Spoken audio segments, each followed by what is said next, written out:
महाराष्ट्राचा। नमस्कार, मी गौरी. संध्या लाईव्ह मध्ये आपल्या सगळ्यांचं स्वागत. अजित पवार यांच्या अपघातावर आमदार रोहित पवार यांनी अनेक शंका उपस्थित केल्या.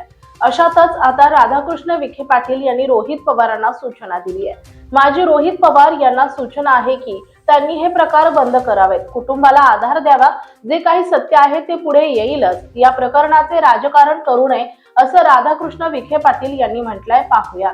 यापूर्वीच त्या अपघातासंदर्भात माननीय मुख्यमंत्र्यांनी DGCला पत्र देऊन त्या संपूर्ण प्रकारची संपूर्ण चौकशीच्या त्या ठिकाणी विनंती केलेली आहे. मला वाटतं याच्या संदर्भात जे वेगवेगळ्या त्या ठिकाणी गोष्टी पुढे आणण्याचा प्रयत्न होतोय, तर म्हणजे या अशा दुर्दैवी प्रकरणामध्ये राजकारण करण्याचा जो प्रयत्न सुरू आहे तो दुर्दैवी आहे. आणि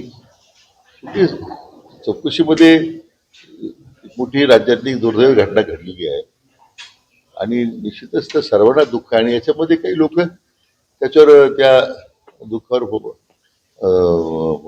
दुःखामध्ये आधार देण्यापेक्षा मला वाटतं लोकांचा बुद्धिभेद करण्याचा काही मंडळी प्रयत्न आहे.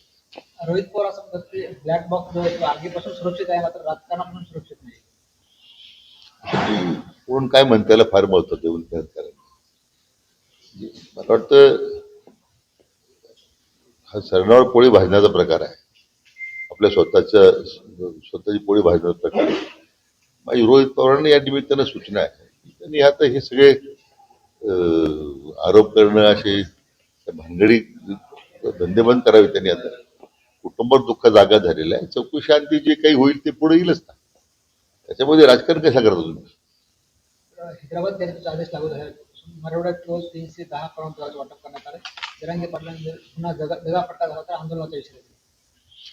नाही, मी खरं म्हणजे याच्यात मान्य जरांगे पाटलांच्या भावनेचा मी पूर्ण आदर करतो. याच्यात काही सरकारची वेगळी भूमिका नाहीच आहे. खरं आतापर्यंत जर मराठवाड्याचा विचार झाला तर साधारण 1.5 लाखापर्यंतचे दाखले पूर्वीच दिले गेलेले आहेत.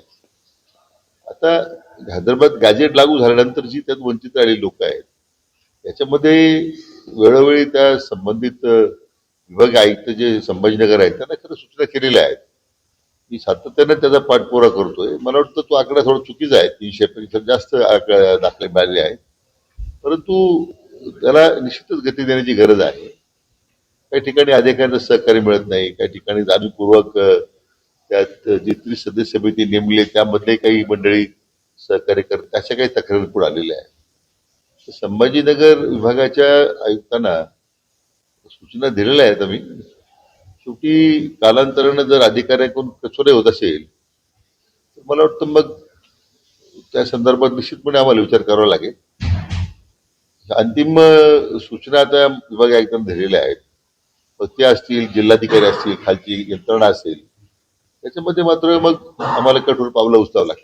ताज्या आणि महत्त्वपूर्ण बातम्या पाहण्यासाठी आजच आमच्या संध्या लाईव्ह न्यूज चॅनलला YouTubeवर सबस्क्राईब करा आणि बेल आयकॉन प्रेस करा.